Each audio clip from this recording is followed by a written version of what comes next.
Halo, pada kesempatan kali ini aku bakal bahas tugas matematika diskrit 1 setelah ujian tengah semester. Tugas pertamanya, tentukan koefisien x pangkat 5y kuadrat dari ekspansi x plus y plus 1 sama dengan pangkat 10. Jadi sama, kalau kalian udah pernah lihat pembahasan soal UAS yang aku buat, itu ada soal mirip-mirip kayak gini, tapi x plus y plus 2 pangkat berapa gitu. Caranya sama, kalian mau nyari x pangkat 5 y kuadrat, berarti satunya kan pangkat 3. Koefisiennya itu 10 faktorial bagi 5 faktorial kali 2 faktorial kali 3 faktorial. Atau 10 kali 9 kali 8 kali 7 kali 6, 5 faktorial 3 faktorial 6, 2 itu 4, 36 kali 7, 21, 25, berarti 25, 20. Atau cara lain, kalian bisa pecah x plus y plus 1 itu jadi x plus y plus 1 pangkat 10. Berarti yang ini kan mintanya pangkat 5, berarti kombinasi 10, 5 dari x pangkat 5 y plus 1 kuadrat kan. Terus kalian mau nyari y kuadrat, itu kan 10, 5 y pangkat 5, pantesan kok aneh, y plus 1 pangkat 5. Terus kalian mau nyari y kuadrat dari sini, berarti kan jadi x pangkat 5, 52 y kuadrat 1 pangkat 3. Berarti koefisiennya 10, 5, 52 koefisiennya. Atau sama kayak ini. Oke, makasih. Oke, aku lanjut bahas tugas selanjutnya. Ini soal yang cukup legend karena tahun matematika diskrit 1 tahun lalu juga ada. Kebetulan aku kerjain juga nyaris jawabannya, jadi aku masih ingat bener jawabannya berapa. Nah, ada soal pada ruang dimensi 3 terdapat n titik berbeda, m kurva berbeda dengan sifat sembarang 2 titik.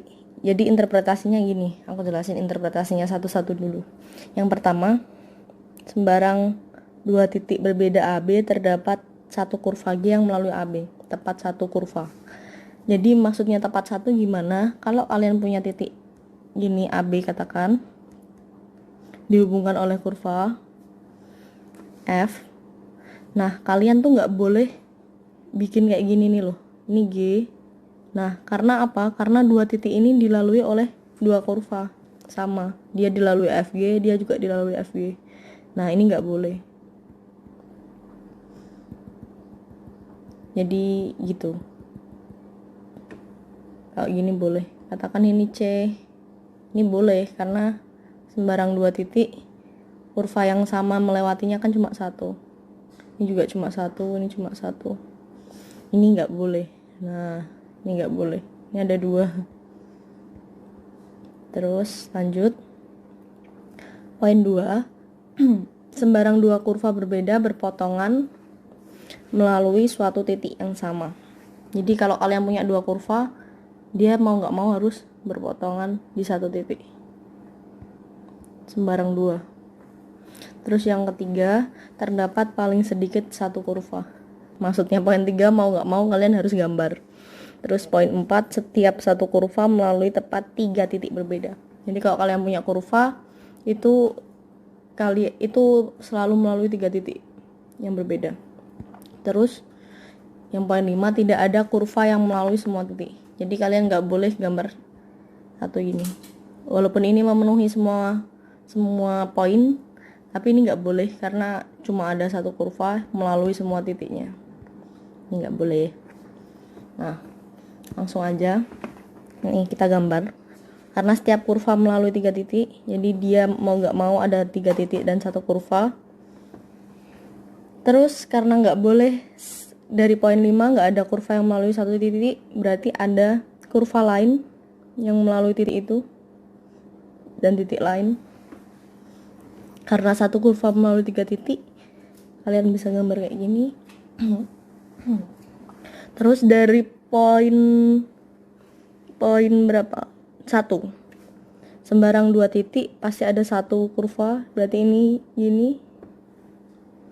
Sembarang 2 titik ada satu kurva, sembarang 2 titik ada satu kurva, sembarang 2 titik ada satu kurva. Ini.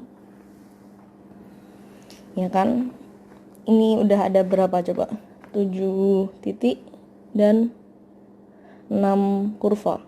Nah, tahun lalu aku jawab segini. Tahun ini juga ada yang jawab segini, nyaris ini, oke. Tapi jawabannya bukan itu. Karena ternyata masih ada ini, titik ini, 3 ini yang belum dihubungkan oleh suatu kurva.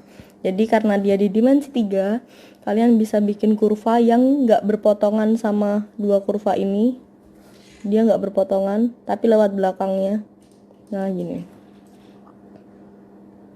Jadi totalnya ada 7 titik dan 7 kurva. Kita cek poin pertama. Itu sembarang 2 titik berbeda terdapat satu kurva, jelas terpenuhi kan ya. Kalian ambil aja 2 titik berbeda, pasti ada satu kurva. Terus poin 2, sembarang 2 kurva pasti berpotongan, jelas. Ini juga bisa kelihatan, ini kurva ini juga berpotongan, kurva ini sama ini juga berpotongan. Terus setiap satu kurva melalui tepat 3 titik berbeda, jelas semuanya lewatnya 3 titik semua. Ini juga lewat 3 titik, ini lewat 3 titik, ini juga lewat 3 titik. Terus nggak ada kurva yang melalui semua titik. Ya, nggak ada. Ini ada 7, nggak ada yang melingkar 7 gini kan, nggak ada. Itu, jadi jawabannya 7 kurva dan 7 titik. Makasih. Selanjutnya tugas terakhir yang diberikan yang ke aku itu ada masalah PHP katanya. Soalnya dalam wabah COVID-19 masyarakat diharuskan membuat jarak antar orang tidak boleh kurang dari 2 meter. Jari-jari lingkar tubuh manusia di Indonesia dianggap sama 50 cm, berarti satu orangnya itu kira-kira 1 meter. Di dalam suatu kegiatan, sebuah perusahaan akan mengundang peserta sebanyak 400. Acara akan diselenggarakan pada sebuah tanah lapang berbentuk persegi. Tentukan ukuran lapangan terkecil yang memungkinkan acara tersebut bisa diselenggarakan.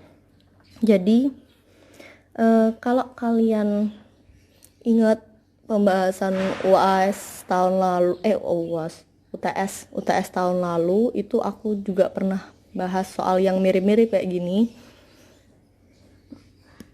Jadi caranya kalian bikin aja tanahnya itu kan persegi, terus kalian partisi jadi berapa itu?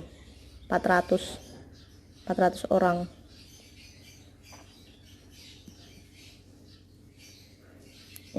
Gimana? Nah, kalian bakal ngeletakin manusia-manusia ini di pojok-pojok persegi ini. Nah, gimana caranya?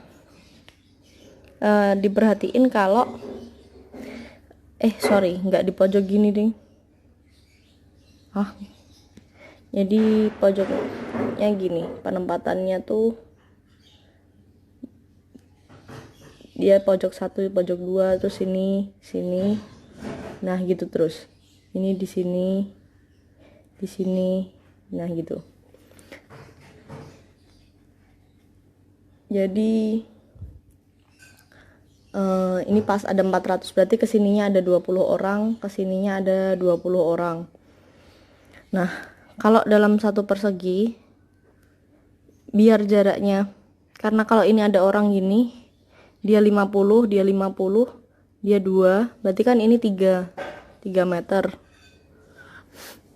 Karena diagonalnya 3 meter, berarti sisinya itu 3/2 / 2.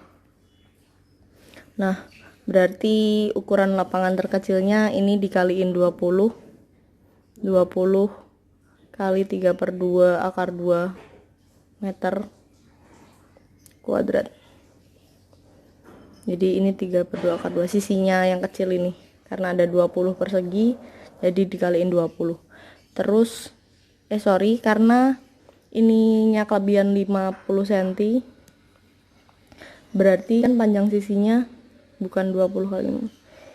Dia ini juga kelebihan 50 cm, berarti dia kelebihan 1 meter, yang sini 20 kali 3/2 yang ini 50 cm atau 0,5, yang ini 0,5, berarti panjang sisinya 20 kali 3/2 tambah 1.